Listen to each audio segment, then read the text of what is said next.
સુરતમાં કોંગ્રેસના એક નેતાએ જ અન્ય કોંગ્રેસ નેતા સામે પોલીસ ફરિયાદ નોંધાવતા રાજકીય પારો ઊંચકાયો।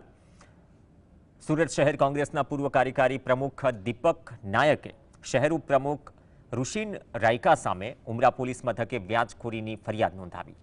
ઋષિન રાયકા કોંગ્રેસના પૂર્વ શહેર પ્રમુખ બાબુ રાયકાના પુત્ર છે।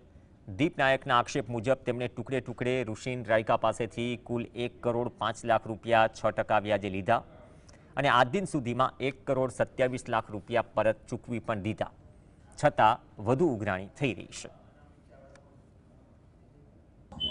આ જે વ્યવહાર છે સંપૂર્ણપણે અમારો પર્સનલ વ્યવહાર છે અને પાર્ટી સાથે કોઈ લેવા દેવા નથી અને આ મારી ફરિયાદ સુરત પોલીસ કમિશનર સાહેબે નોંધી એ માટે એમનો હું આભાર માનું છું।